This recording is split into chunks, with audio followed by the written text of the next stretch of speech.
안녕하세요. 네, 저녁 맛있게 드셨어요? 네. 저녁이 여기 밥이 맛있는 것 같아요. 그렇죠? 네. 밥이 맛있는 것 같아요. 저도 많이 맛있게 먹었습니다. 오전에 하나님과의 그 수직적인 교제에 대해서 살펴봤는데, 이제 이번 세 번째 시간에는 성도와의 교제, 수평적 교제에 대해서 살펴보기를 원합니다. 먼저 그 강의 노트에 보면 첫 번째 1번에 성도와의 교제의 중요성이라고 제가 넣어놨는데요. 히브리서 10장 24절과 25절 한번 찾아서 읽어보겠습니다. 히브리서 10장 24절 25절입니다. 신약성경 363쪽입니다.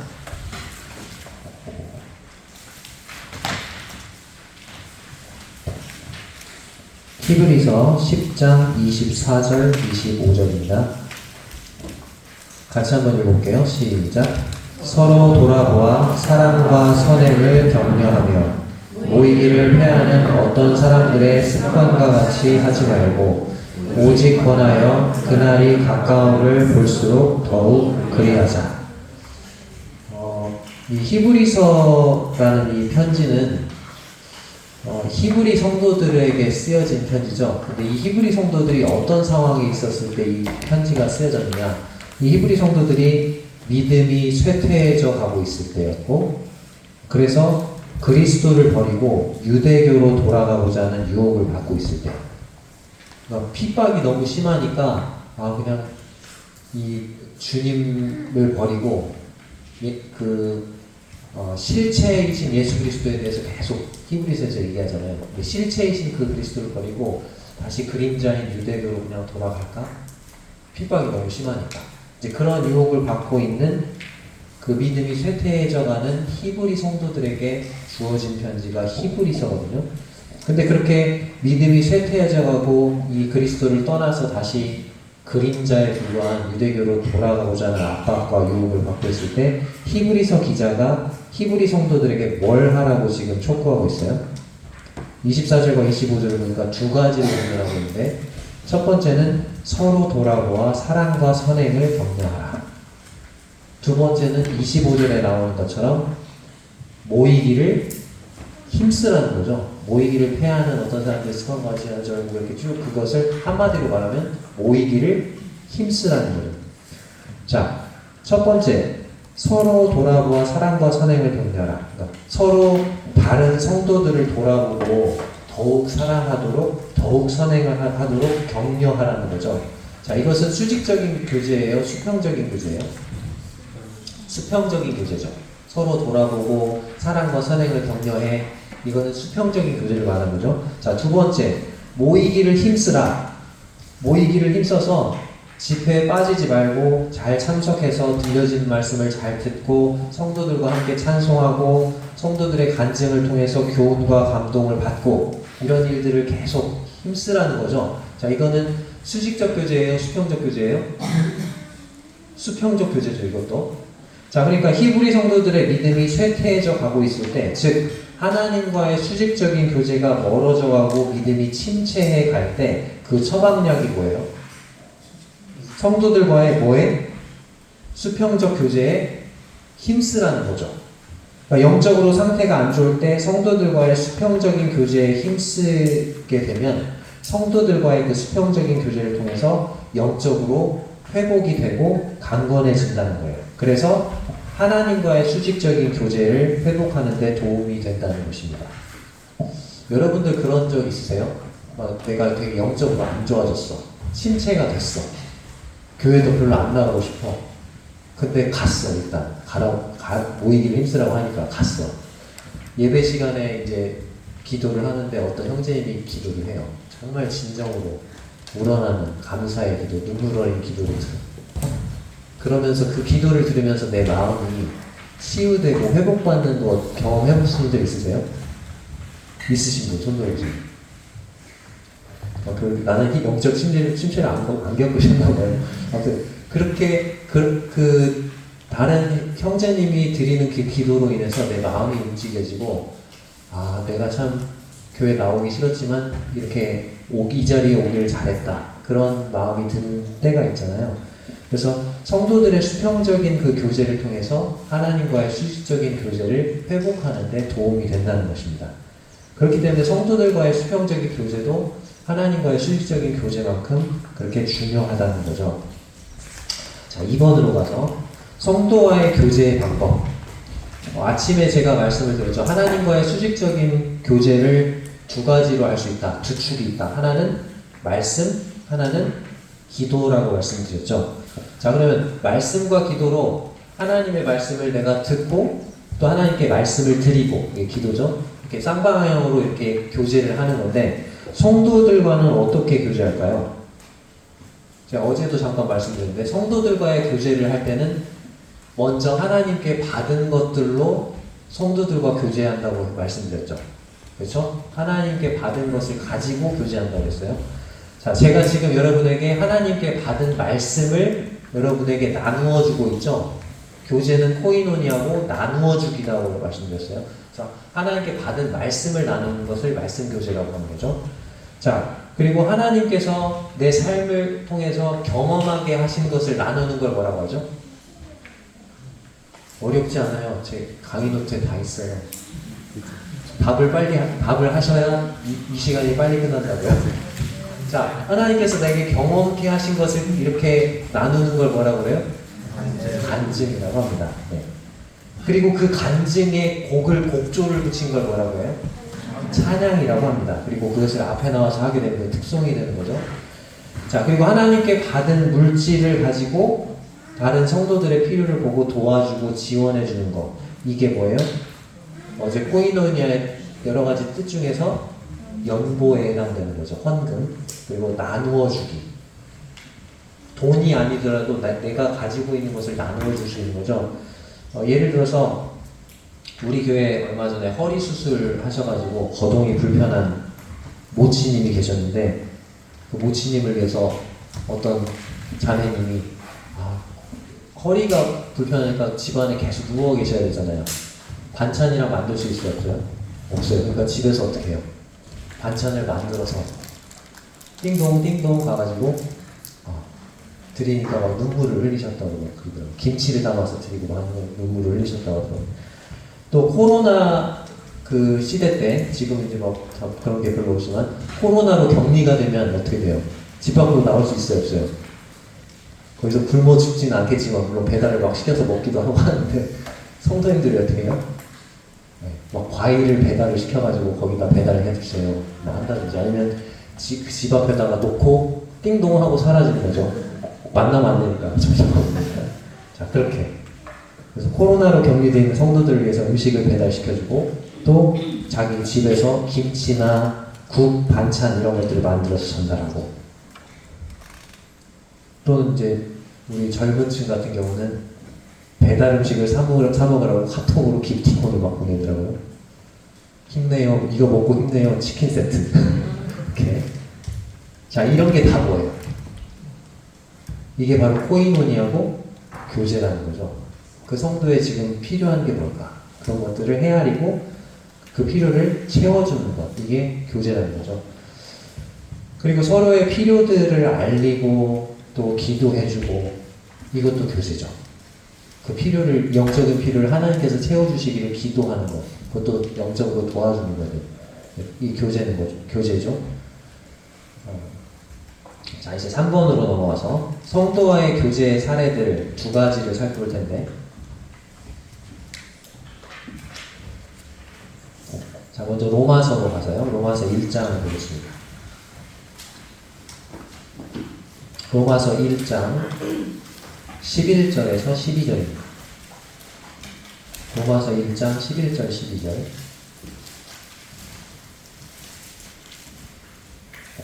로마서 1장 11절 12절입니다.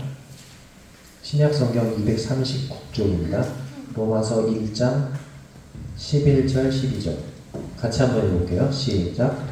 내가 너희 보기를 간절히 원하는 것은 어떤 신령한 은사를 너희에게 나누어 주어 너희를 견고하게 하려 함이니, 이는 곧 내가 너희 가운데서 너희와 나의 믿음으로 말미암아 피차 아니함을 얻으려 합니다. 여기에는 코이노니아라는 단어가 직접 사용되고 있진 않아요. 이 구절에. 그런데 코이노니아와 비슷한 단어가 사용되고 있죠. 11절에 어떤 단어가 사용되고 있어요? 코이노니아라는 그 헬라어가 여기 직접 사용되잖아요. 근데 비슷한 단어가 있지 않아요? 11절에. 네, 나누어 주어라는 게 있죠. 나누어 준다. 나누어 주는 게 코이노니아라고 했잖아요. 그죠? 자, 나누어 준다라는 단어가 나와 있다고 했죠. 자, 여기 보니까 코이노니아라는 단어가 직접 사용되고 있지는 않지만 사도 바울이 지금 내가 너희 보기를 간절히 원한다. 즉 로마 성도들을 방문해서 교제하기를 간절히 원하고 있다고 말하고 있죠. 자, 11절에 보니까 사도 바울이 로마에 가서 로마 성도들에게 나누어 주고자 했던 게 있어요. 그게 뭡니까? 뭘 나누어 주고 싶어 해요, 지금? 어떤 신령한 은사라고 되어 있어요. 어떤 신령한 은사. 자, 근데 이게 NIV 성경에는 some spiritual gift 이렇게 나와 있고 킹 제임스 버전 흥정역에는 영적인 선물, 영적 선물 이렇게 나와 있고 공동 번역 성경에는 영적인 축복이라고 나와 있어요. 그러니까 사도 바울이 하나님께 받은 영적인 선물 혹은 영적인 축복을 로마 성도들에게 나누어 주기 원했다고 나와 있죠. 자, 그럼 그 영적인 선물과 영적인 축복을 어떤 방법으로 나누어 주기 원했을까요? 사도 바울이 뭔가 하나님께 영적인 축복을 받았대요. 그리고 그걸 나누고 싶대요. 자, 어떤 식으로 나누기 원했을까요? 지금 제가 하고 있잖아요. 뭐죠? 네, 하나님께 받은 영적인 축복을, 하나님께 받은 말씀을, 또는 사도 바울이 선교를 하죠. 선교와 전도를 쭉 하잖아요. 그러면서 그 사도 바울이 경험했던 그 하나님을 간증하는 거죠. 말씀을 교제하고 또 간증을 통해서 로마 성도들에게 나누어 주기를 원했을 거예요. 사도 바울이 깨달았던 또는 하나님께 받은 말씀을 로마 성도들과 나누고 또 사도 바울이 선교를 하면서 경험했던 하나님. 예를 들어서 고난 가운데 어떻게 보호해 주셨고 어떻게 사도 바울의 그 길을 인도해 주셨는지 그런 경험을 간증함으로써 사도 바울은 로마 성도들과 교제하기 원했던 것입니다. 그리고 그 결과 로마 성도들을 어떻게 하고자 했어요? 그렇게 영적인 은사를 축복을 나누어 주어가지고 어떻게 하려고 했다고요? 11절 그 부분에 너희를 견고하게 하려 합니다. 그러니까 로마 성도들을 견고하게 영적으로 강건하고 튼튼하게 그래서 영적으로 더욱 성장하게 되기를 원했다고 나와 있죠. 그리고 12절에 보면 사도 바울은 일방적으로 자기가 그냥 막 주는 것만을 원하지 않아요. 일방적인 교제가 아니고 사도 바울은 로마에 있는 성도들과 쌍방향의 교제를 갖기 원하죠. 자, 12절을 제가 다시 보겠습니다. 이는 곧 내가 너희 가운데서 너희와 나의 믿음으로 말미암아 피차 안위함을 얻으려 함이라. 자, 피차라는 건 뭐죠? 서로죠, 서로. 쌍방향을 말하고 있고 안위함을 얻으려 합니다. 안위함이라는 의미는 encourage, 그래서 격려한다라는 거예요. 그러니까 서로 격려를 받고자 하는 것을 뜻하는 거죠. 사도 바울은 자신의 믿음으로 인해서 로마 성도들이 격려를 받기 원했고 또한 로마 성도들의 믿음을 통해서 자신의 믿음 또한 격려받기를 원했던 거예요. 그래서 따라서 교제를 서로 이렇게 주고받음으로 인해서 서로의 믿음이 격려받고 영적으로 성장하게 되기를 바랬던 것입니다. 저도 지금 이 청년회 MT 이렇게 왔잖아요. 서울교회 청년회 MT 와서 말씀으로 지금 나누고 있지만 제가 일방적으로 막 퍼붓고 갈까요? 일방적으로만 드리고 갈까요? 아니에요. 아까 여러분들 레크레이션 가지고 막 그러는 동안에 저는 이제 기혼, 지금 청년회를 섬기고 계신 기혼 가정 형제자님들하고 교제를 나눴어요. 그러면서 서울교회가 어떻게 섬기고 있고 이 서울교회 청년회가 어떻게 섬기고 있고 이런 것들을 들으면서 참 본받을 점들이 이런 부분에 참 많네요. 그러면서 저도 어떻게 했을까요? 제 믿음이 격려를 받고 이렇게 주고받는 거죠. 자, 이제 두 번째 사례를 보겠습니다. 로마서 15장 로마서 15장 14절에서 33절입니다.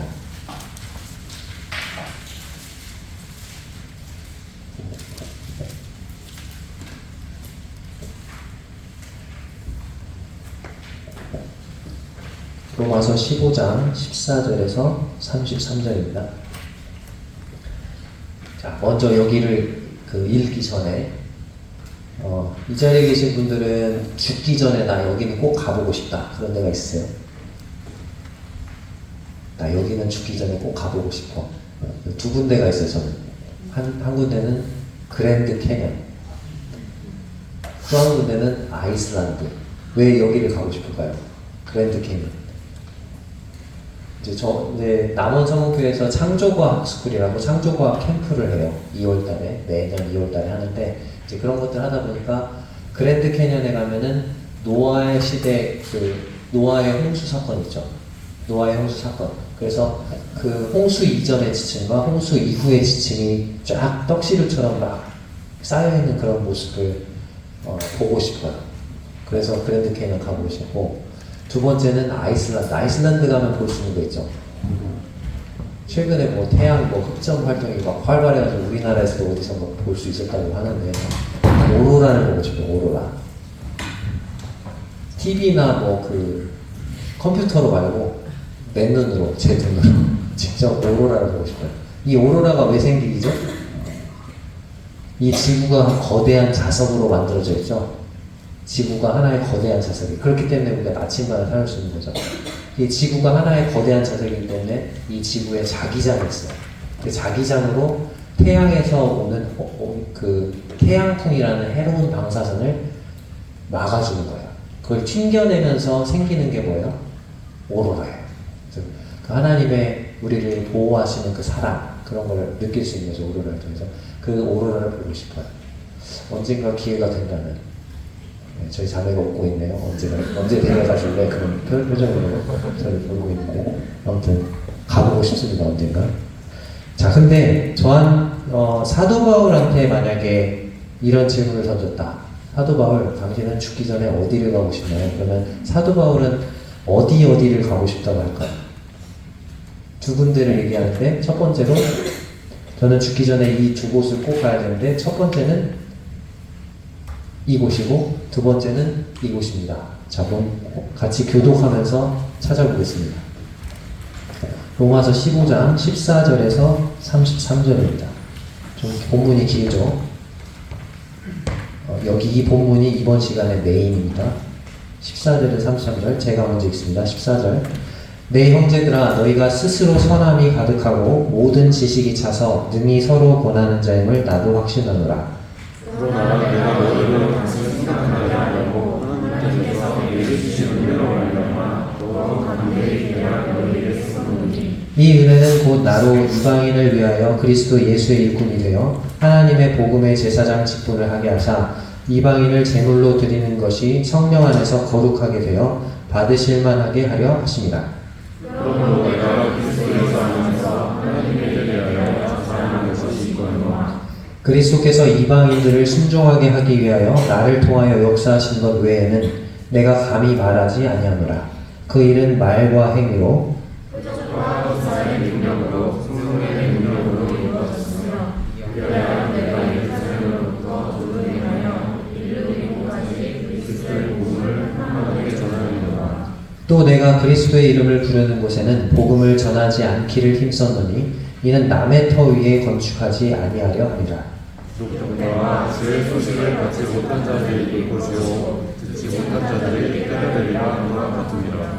그러므로 또한 내가 너희에게 가려 하던 것이 여러 번 막혔더니 이제는 이 지방에 곳이 없고 또 여러 해의 지금부터 언제든지 서원하러 갈 때에 너희에게 가기를 바라고 있었으니 이는 지나가는 길에 너희를 보고 먼저 너희와 사귐으로 얼마간 기쁨을 가진 후에 너희가 그리로 보내주기를 바랍니다. 그러나 이제는 내가 한국을 성들이로 예루살렘에 가노니 이는 마게도냐와 아가야 사람들이 예루살렘 성도 중 가난한 자들 위하여 기쁘게 얼마를 연보하였습니다. 저희가 기뻐서 하려는 거니와 또한 저희는 그들에게 빚진 자니 만일 이방인들이 그들의 영적인 것을 나눠주셨으면 그러므로 내가 이 일을 마치고 이 열매를 그들에게 확증한 후에 너희에게 들렀다가 서바나로 가리라. 내가 너희에게 나아갈 때에 그리스도의 충만한 복을 가지고 갈 줄 아노라. 형제들아, 내가 우리 주 예수 그리스도와 성령의 사랑으로 말미암아 너희를 권하노니 너희 기도에 나와 힘을 같이 하여 나를 위하여 하나님께 빌어. 나로 유대에서 성도만 아니하는 자들로부터 검증을 받게 하고 또 예루살렘에 대하여 내가 섬기는 일을 성도들이 받을 만하게 하고 나로 하나님의 뜻을 따라 기쁨으로 너희에게 나아가 너희와 함께 편히 쉬게 하라. 평강의 하나님께서 너희 모든 사람과 함께 계실지어다. 아멘. 네. 방금 읽은 본문에 코이노니아라는 단어가 2번 나오는데 어디였을까요? 24절에 하나 있습니다. 어디 있죠? 네, 사귀. 이제 찾으실 수 있죠? 그 다음에 26절에도 있습니다. 연보. 네, 그렇죠. 코이노니아가 나왔습니다. 여기 실제적인 코이노니아죠. 자, 그런데 아무튼 이 방금 읽은 본문에 보면은 사도 바울이 이 두 곳을 죽기 전에 꼭 가야 된다. 한 군데는 답을 말씀드리면 첫 번째는 서바나입니다. 서바나가 어딜까요? 네, 오늘날 스페인을 말해요. 오늘날 스페인을 서바나. 그래서 저 대학교 처음 갔을 때 인문대를 갔더니 서바노학과가 있더라고요. 서바노학과가 우리나라과 스페인어학과였어요. 서바나. 자, 그리고 사도 바울이 또 한 군데 꼭 가야 된다. 죽기 전에. 거기가 어디냐면 예루살렘입니다. 자, 그럼 먼저 스페인을 왜 사도 바울이 가고자 했는가? 자, 이것은 복음 전도와 관계가 있어요. 자, 어제 말씀드렸죠. 교제와 전도의 관계. 어떤 게 전도라고 했죠? 하나님과의 교제가 너무 좋아. 그래서 누구를 초대하는지 불신자들을 그 교제로 초대하는 게 전도라고 했죠. 자, 사도 바울이 스페인을 그렇게 가고자 했는데 바로 불신자들을, 스페인에 있는 불신자들을 이 하나님과의 교제에 초대하는 일을 하기 원했던 거죠.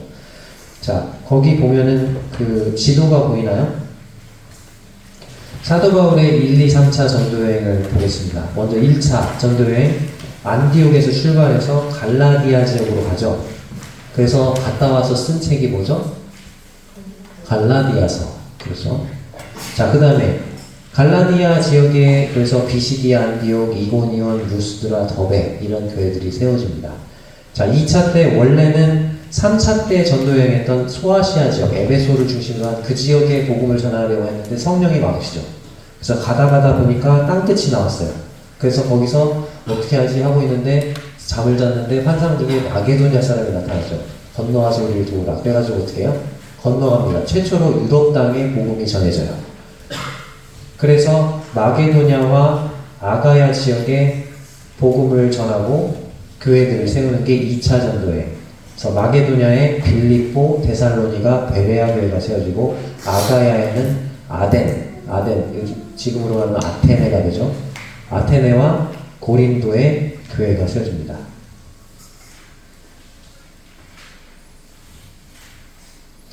(2차) 전도여행 동안에 쓴 서신서가 몇 개일까요? 자, 1차 전도여행 때 몇 개 썼어요? 갔다 와서 갈라디아서 하나 썼어요. 자, 2차 전도여행 때 쓴 편지가 몇 개일까요? 2개입니다. 3차 전도여행 하고 나서 쓴 편지가 몇 개일까요? 3개. 4차 전도여행. 그러니까 4차가 아니고 투어 기간입니다. 아무튼 4개 이렇게 됩니다. 그러니까 외우기가 쉽죠. 자, 2차 전도여행 때 데살로니가 전후서가 쓰여집니다. 아무튼 그 다음에 이제 3차 전도여행을 떠나죠. 2차 때 그렇게 전하고 싶었던 소아시아 지역에 복음을 전합니다. 에베소를 중심으로 해서. 그리고 이제 4차 전도여행, 계획했던 4차 전도여행은 로마 찍고 어디로 가고 싶어요? 스페인으로 가고 싶은 거죠. 스페인이 서양의 땅끝이기 때문에 거기까지 복음을 전파하고자 했던 거죠. 자, 근데 이 로마서를 쓸 당시 이 로마서가 쓰여진 게 AD 57년. 사도 바울의 나이도 57세로 가요.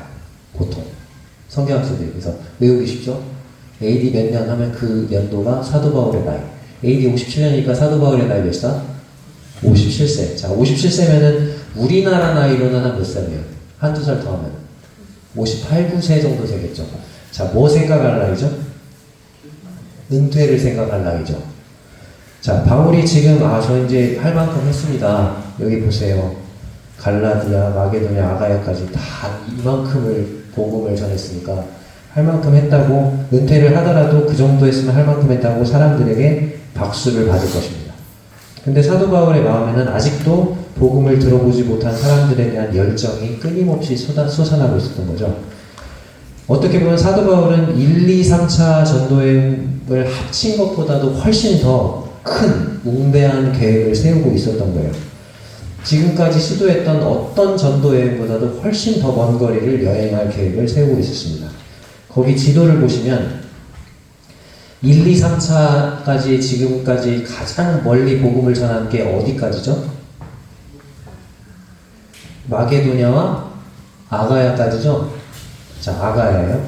지금 사도 바울이 로마서를 쓰고 있는 위치가 어디냐면 고린도예요. 고린도는 아가야에 있어요. 그러니까 지금 사도 바울이 있는 곳은 어디다?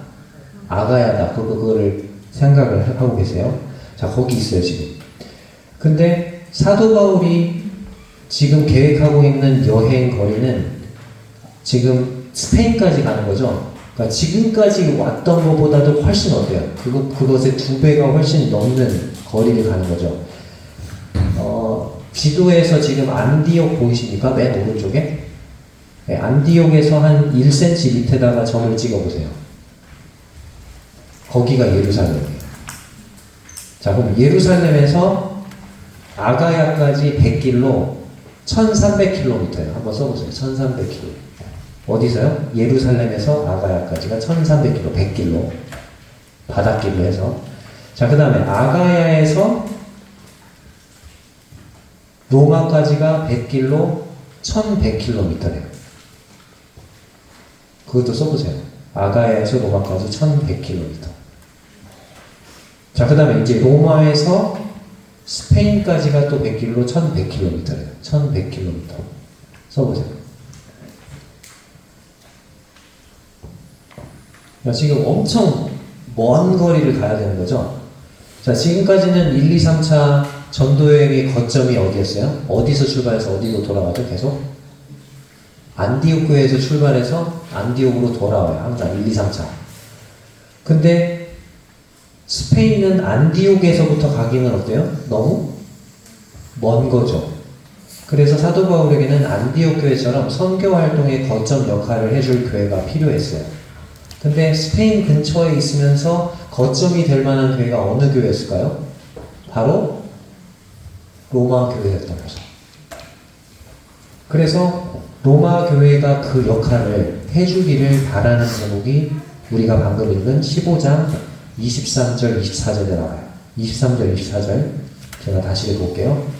이제는 이 지방에 일할 곳이 없고, 그러니까 지금까지 내가 있었던 지역에 다 복음을 전해가지고 일할 게 없어 라고 말하고 있죠. 또 여러 해 전부터 언제든지 서바나로 갈 때, 스페인으로 갈 때 누구에게 가기를 바라고 있었어요? 너희에게. 너희가 누구죠? 로마 교회 성도들. 너희에게로 가기를 바라고 있었는데, 이는 24절 지나가는 길에 너희를 보고, 그러니까 지나가는 길에 로마 교회를 찍고 거기서 먼저 너희와 사귐으로 교제를 갖는 거죠. 얼마간 기쁨을 가진 후에 너희가, 이 로마 교회가 그리가 어디죠? 스페인으로 보내주기를 바랍니다. 사도 바울이 원했던 최종 목적지는 스페인이었어요. 그래서 로마에 가서 로마교회 성도들과 교제한 후에 로마교회 성도들이 자신을 스페인으로 선교사로 파송해주고 자신의 그 스페인 선교를 지원해주기를 바랬던 거죠. 자, 이 선교사의 필요를 지원하고 채워주는 게 뭘까요?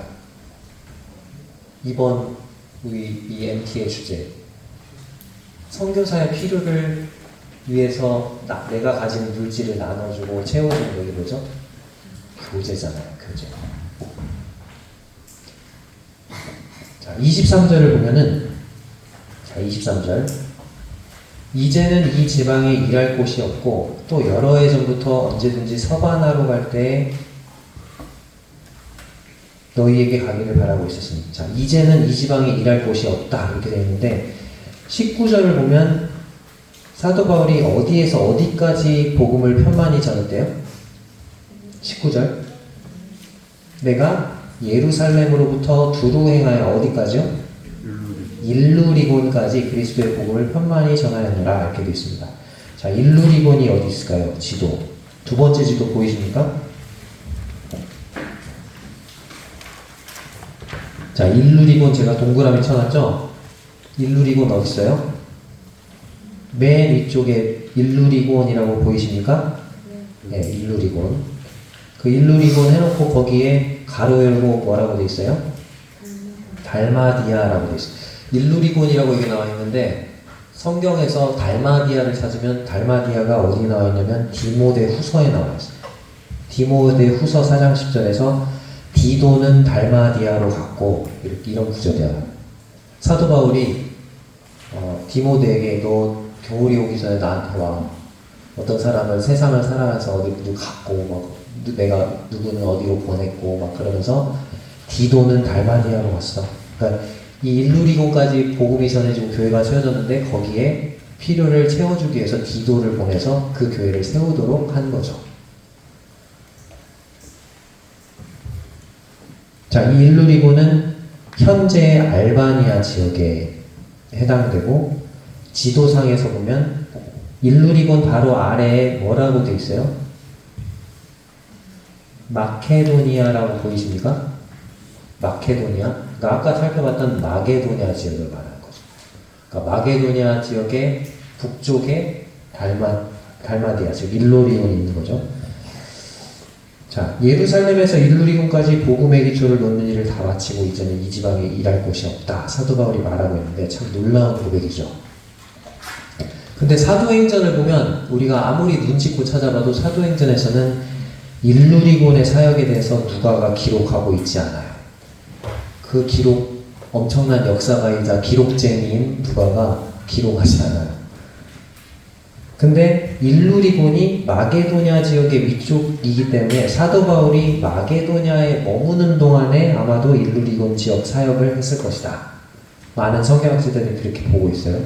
자, 그러면 사도 바울이 마게도냐에 머물렀던 게 언제냐? 사도행전 20장을 보면 잠깐 여기 손을 넣고 사도행전 20장 가볼게요.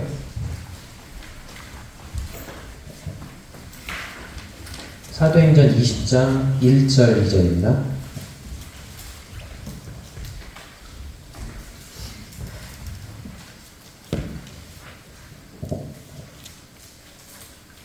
사도행전 20장 1절 2절. 소요가 그침에, 이 소요는 소동인데 19장에 보면 에베소에서 엄청나게 큰 소동이 일어나요. 사도 바울이 막 복음을 너무 잘 전하니까 에베소 사람들이 다 막 거부받는 사람이 많아지고 거기에서 막 잘 팔리던 게 아데미 신전 모형, 아데미 여신의 모형 이런 것들을 막 만들어서 팔았었는데 잘 팔리던 게 손님이 뚝 끊겨. 그러니까 그거 팔던 은장세 데메드리오라는 사람이 막 사람들을 선동해가지고 예배소의 아데미는 위대하다 그러면서 막 엄청나게 소란을 피우거든요. 가지고 그걸 피해가지고 사도 바울이 떠나죠. 에베소를 떠나게 되죠. 자, 소요가 그침에 바울은 제자들을 불러 권한 후에 작별하고 에베소를 떠나서 어디로 갑니까? 마게도냐로 갑니다. 여기 마게도냐로 갔죠. 그리고 2절에 보면 그 지방으로 다녀가며, 그러니까 마게도냐 지역을 여기저기를 다녀가면서 여러 말로 제자들에게 권하고, 자, 어디로 갔다고요? 헬라에 이르러 그랬죠. 이 헬라는 그리스를 말해요. 자, 근데 지금 오늘날로 가면 아까 그리스의 북쪽이 마게도냐고 남쪽이 뭐죠? 아가야 지역이에요. 자, 그러면 마게도냐에 있다가 헬라로 갔다는 얘기는 마게도냐 그리스 북쪽에 있다가 아가야 지역으로 갔다는 얘기죠. 고린도로 갔다는 얘기예요. 그래서 제 성경에는 이 헬라라는 것을 밑줄 치고 아가야 지역, 그리고 여기서 로마서를 기록합니다. 로마서 기록. AD 57년 이렇게 써놨습니다. 제 성경입니다. 그리고 마게도냐에다가는 밑줄 치고 여기서 그 일루리곤 사역, 아까 살펴봤던 일루리곤 사역, 그리고 1년 넘는 기간 이렇게 쓰고 로마서 15장 19절 이렇게 써놨어요. 제 성경책에. 자, 그러면 이 마게도냐에서 가장 사도 바울의 선교 사역을 열심히 후원했던 교회가 어느 교회인지 아십니까? 아까 마게도냐 지역에 세워졌던 교회들이 있었죠. 마게도냐에서 빌립보, 데살로니가, 베레아 이런 교회들이 세워졌는데 그 세 개의 교회 중에서 가장 사도 바울의 선교 사역을 열심히 후원하고 지원했던 교회가 어느 교회일까요? 빌립보 교회입니다. 자, 그럼 그 빌립보 교회에 누가 있었을까요? 빌립보 교회에 누가 있었을까요? 누가가 있었어요. 사도행전을 여러분이 읽어보시면 빌립보 감옥에서 풀려난 뒤 바울과 신라가 떠나요. 그리고 그들이 반이라고 했어요. 우리가 가다가 갑자기 그들이 갔어요. 그러면 우리를 포함했다는 것은 사도행전을 기록한 누가가 같이 가다가 그들이 아니라 그랬으니까 누구는 남은 거예요? 누가는 남아요. 누가가 남아요. 그래서 누가가 남아서 계속 빌립보 교회를 세우는 일을 하는 거죠. 아마도 빌립보 교회가 사도 바울이 일루리곤 지역의 복음을 돕는 사역을 도왔을 것이고 누가는 겸손한 사람이라서 자기 이름을 드러내지 않아요. 그래서 빌립보서에 보면 사도 바울이 빌립보 교회에게 그렇게 얘기하죠. 너희가 첫날부터 이제까지 복음에 참여한 교회다. 참여하는 일을 해왔다. 복음에 참여, 코이노니아, 교제. 왜 첫날부터라고 했냐면 빌립보 교회가 세워진 첫날 누가 구원받았다고요? 루디아 자매님이 구원받아요. 근데 받자마자 당신이 나를 주 예수를 믿는 자로 알거든 우리 집에서 유하라. 그래서 숙식을 제공하죠. 첫날부터 지금까지 복음에 참여했던 교회인 빌립보 교회를 칭찬하고 그 후원에 대해서 코이노니아에 대해서 감사를 표하죠. 자, 그러면 이제 본문으로 돌아와서 사도 바울은 자신이 계획한 이 스페인 선교를 이루었을까요? 못 이뤘을까요? 제가 이렇게 질문을 한다는 것은 이뤘다, 못 이뤘다? 이뤘다. 아마도 4년간 석방 기간 동안에 스페인에 가서 복음을 전했을 것으로 추정이 됩니다. 61세, 62세 때 로마에서 1차 투어를 겪어요. 가택연금, 사도행전 28장에 나와요. 그게. 그리고 거기서 끝마쳤죠. 근데 63세에서 66세까지 4년간 석방기간이 있었고 67세 때 2차 투옥이 돼요. 그리고 순교를 합니다. 그리고 순교 직전에 쓴 편지가 디모데 후서. 로마의 클레멘트라는 사람이 고린도인들에게 보낸 첫 번째 편지, 주후 96년에서 97년경 바울이 순교한 지 약 30년 지나서 쓴 편지인데 거기서 이렇게 말해요. 바울은 온 세상의 의를 가르쳤으며 서방의 한계 지점에까지 이르러 통치자들 앞에서 증거했다. 서방의 한계 지점이 어딜까요? 스페인이겠죠. 자, 초대교회 교부였던 크리소스톰은 바울이 로마에 체류한 이후에 스페인으로 갔다는 사실은 의심의 여지가 없다. 그렇게 말했고, 제롬은 라틴어 성경을 번역한 제롬은 바울이 네로에 의해 추방당한 후에 네로 황제는 로마에 있잖아요. 로마에서 추방당한 후에 그리스도의 복음을 어디에 증거했다? 서쪽. 로마의 서쪽은 어딜까요? 스페인이죠. 자, 그리고 바울의 기질상, 바울을 이렇게 연구를 해보면 바울은 기질이 아마도 담즙질. 담즙질은 어떤 기질일까요? 한번 마음 먹으면 어떻게 해야 돼요? 해야 돼요. 자, 혹시 기질 4가지 아세요? 첫 번째 무슨 기질이 있죠? 다혈질 있어요. 자, 다혈질은 한마디로 말하면 재밌게 하자, 화끈하게 하자예요. 뭐라고요? 재밌게 하자, 화끈하게 하자. 자, 두 번째 담즙질이 있어요. 담즙질은 뭘까요? 내 식대로 하자예요. 내 식대로 하자. 그 다음에 세 번째, 점액질이 있어요. 점액질은 뭘까요? 사이좋게 하자. 사이좋게 하자. 네 번째, 우울질이 있어요. 우울질은 뭘까요? 완벽하게 하자. 완벽하지 않으니까 막 우울하죠. 저는 무슨 기질일까요? 보통 한 가지가 아니고 보통 두 가지인데 저는 뭐일 것 같아요? 네? 제가 담즙질처럼 보입니까? 불도저 같이 보입니까? 저는 우울점액입니다. 네. 완벽하게 사이좋게, 그러니까 스트레스가 많죠. 자, 근데 사도 바울은 무슨 기질이라고요? 담즙질. 한번 마음 먹으면 해야 돼. 아마도 사도 바울은 스페인 선교를 이루었을 것이다. 이렇게 많은 학자들이 추정하고 있습니다. 사도 바울의 삶을 움직이는 커다란 한 축이 뭐였냐면 복음 전도였는데, 이 복음 전도가 뭡니까? 불신자들을 하나님과의 교제에 초대하는 일이죠. 그 일에 자신의 생애를 바칩니다. 이 자리에 계신 여러분의 삶을 움직이는 하나의 큰 축, 원동력은 무엇입니까? 돈인가요? 명예인가요? 권력인가요? 사도 바울처럼 복음 전도, 즉 불신자들을 하나님과의 교제에 초대하는 일에 여러분의 삶을 바치는 그런 멋진 그런 여러분들이 되셨으면 좋겠습니다. 자, 두 번째, 사도 바울이 꼭 가야 한다라고 말한 또 한 군데가 있는데 그곳은 예루살렘이에요. 자, 예루살렘을 왜 그렇게 가고자 했는가? 사도 바울이 전도 여행을 이렇게 수많은 전도 여행을 하면서 그렇게 바쁜 삶을 살면서도 한 가지 잊지 않고 계속해서 추진해왔던 한 가지 프로젝트가 있는데 그것은 바로 예루살렘에 있는 가난한 성도들을 위한 연보 프로젝트. 연보가 뭐였죠? 코이노니아, 교제, 그렇죠?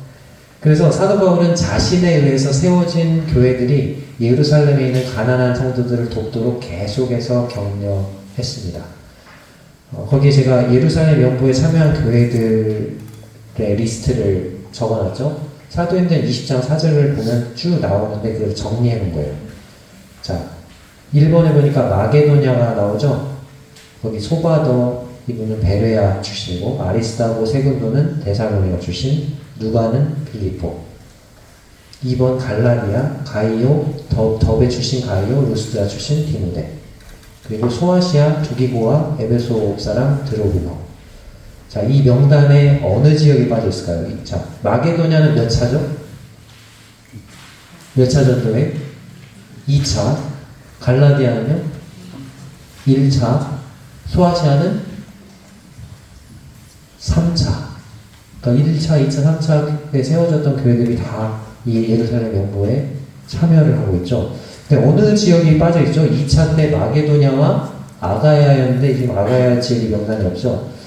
아마도 여기에 대해서 이제 두 가지 설이 있는데, 첫 번째는 고린도 교회의 사도 바울이 고린도후서 8장과 9장에서 연보를 제 시간에 모을 것을 거듭해서 촉구를 했는데 제 시간에 준비를 못해서 성도들을 섬길 기회를 놓쳤다. 그런 가설이 있고, 두 번째 추측은 사도 바울이 고린도에서 지금 예루살렘으로 가잖아요. 그러니까 고린도 교회를 대표해서 사도 바울이 그 고린도 성도들의 연보를 전달했을 것이다. 근데 후자가 더 맞는 것 같아요.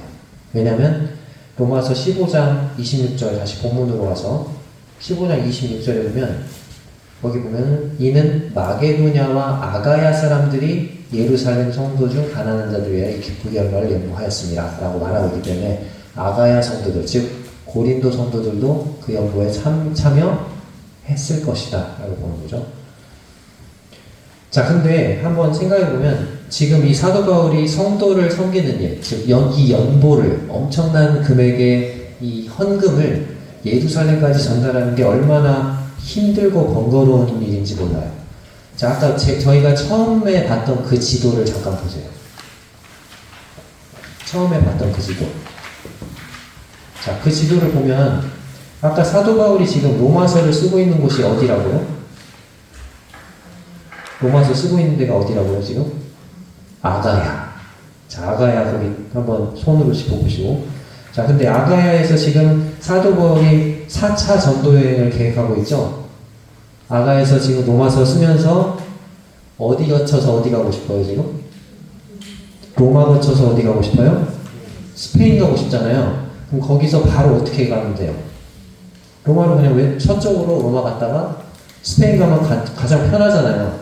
근데 예루살렘 어디 있어요? 네? 정반대편에 있잖아요. 동쪽에 있어요. 그것도 1300km. 1300km 다시 왔다 갔다 해야 돼. 근데 그게 다가 아니죠. 이 예루살렘의 가난한 성도들을 위한 이 헌금을 전달하는 일은 자신의 목숨이 위협받을 수 있는 일이에요. 자, 오늘날은 어디 먼 나라에 선교지 방문한다 그러면 우리 배 타고 가요? 아니면 비행기 타고 가요? 비행기. 근데 당시에 비행기 있어요, 없어요? 배가 빨라요, 늦어요? 몇 달씩 걸려요. 가는 데만. 자, 배를 타는데 당시 배가 이렇게 석유나 뭐 이런 거 휘발유 써가지고 막 다다다다 그런 엔진이 있어요? 뭐에 의지하죠? 바람. 돛대에다가 바람 해가지고 가는 거잖아요. 자, 풍랑을 만나면 어떻게 돼요, 배가? 파손할 수 있죠. 파손. 사도 바울이 고린도 후서에서인가 내가 파선의 경험을 몇 번 했다고 하죠? 3번 파선한 경험이 있다. 그런 얘기를 해요. 배가 부서져가지고 침몰해가지고 죽었다 살아났다. 혹시 이 자리에 세월호 사건에서 살아남으신 분? 없죠? 그걸 직접 경험한 건 아니잖아요. 자, 근데 만약에 내가 세월호에 있었어. 근데 겨우 살아났어. 다시 배 타고 싶으세요? 배를 안 타겠죠. 근데 사도 바울은 몇 번 경험했다고요? 3번. 고린도 후서 때까지. 근데 나중에 사도행전 27장에 가면 또 한 번 더 만나죠. 유다굴로라는 광부. 로마 가면서. 그러니까 우리가 아는 것만 4번이에요. 근데 이 헌금, 연보를 전달하는 이 코이노니아를 위해서 그렇게 가는 거예요. 자, 그리고 큰 액수의 헌금을 가지고 간 일이기 때문에 강도를 만날 수도 있겠죠. 또 예루살렘에 가면 예루살렘 성도들을 만나기도 하겠지만 예루살렘에 가면은 사도 바울을 향해서 이를 갈고 있는 사람도 있어요. 우리를 배신했어. 그 대제사장들이랑 종교지도자들은 사도 바울을 죽이려고 하거든요. 사도행전에서 있잖아요. 그래서 사도행전 21장 13절에서 나는 예루살렘에서 죽을 것도 각오했어 라고 사도 바울이 말하는 장면이 나와요. 그리고 여기 로마서 15장 31절에도 그런 말이 나와요. 나로 31절 나로 유대에서 이 유대 예루살렘 있잖아요. 유대에서 순종하지 아니하는 자들 믿지 않는 유대인들 말하는 거죠. 그들로부터 건짐을 받게 하고 건짐을 받게 해주시기를 기도해달라고 기도 요청하고 있어요. 자, 성도님들이라면 어떻게 하시겠어요? 이 자리에 계신 여러분들이라면 오늘날은 뭐 선교지에다가 헌금 어떻게 하면 돼요? 아, 형제님, 그 교회 헌금이 나왔는데요. 온라인으로 붙여드릴게요. 띡띡띡띡 하면 바로 온라인으로 바로 전송이 되잖아요, 헌금이. 자, 근데 그런 게 있어요, 없어요? 없어요. 자, 근데 아까 지금 각 교회들의 대표들이 가잖아요. 아까 각 교회 리스트들이 있었죠? 그 교회 대표들만 보내면 안 돼요? 사도 바울이 꼭 거기 가야 돼? 저 이제 스페인 선교 가야 되니까 로마 찍고 가야 되니까 너무 멀어요, 갔다 오기에는. 그러니까 여러분들이 갖다 전해주세요. 이렇게 해도 되잖아요. 왜 근데 꼭 가야 될까요? 자, 첫 번째 이유. 사도 바울이 꼭 가야 할 이유는, 첫 번째 이유는 이 연구하는 일을 누가 맨 처음 계획하고 추진했죠? 네, 사도 바울이 맨 처음 계획하고 추진했어요. 사도 바울은 항상 가난한 성도들을 돕는 일에 관심이 많았어요. 그렇기 때문에 자신이 세운 이 교회들이, 이 모든 교회들이 이 일에 참여하기를 원했고, 교회들이 이 섬기는 일에 함께하도록 계속해서 격려해왔죠. 그렇기 때문에 사도 바울은 자신이 직접 예루살렘에 가서 이 연보를 전달하는 일을 함께하기를 원했어요. 자, 두 번째 더 강력한 이유가 31절에 나오는데 31절 다시 한번 같이 읽어볼게요. 31절 시작. 나로 유대에서 순종하지 아니하는 자들로부터 건짐을 받게 하고 또 예루살렘에 대하여 내가 섬기는 일을 성도들이 받을 만하게 하고 이렇게 되어 있습니다.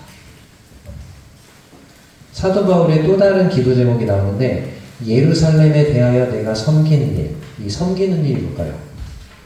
예루살렘 교회의 연보를 전달하는 일. 자, 그 전달하는 일을 성도들이 받을 만하게 하고, 어디 성도들이 받죠 지금? 이 연보를? 예루살렘 교회 성도들이 받을 만할 수 있도록, 잘 받을 수 있도록 기도해 주세요 라는 거죠. 자, 이상하지 않습니까? 만약에 한국의 어떤 다른 지역 교회들이 서울 북부 교회를 위해서 저희가 헌금을 이렇게 막 모았더니 한 10억 나왔어요. 서울 북부 교회 성도님들 저희가 연보한 이 10억을 잘 받아주세요. 여러분 같으면 어떻게 하시겠어요?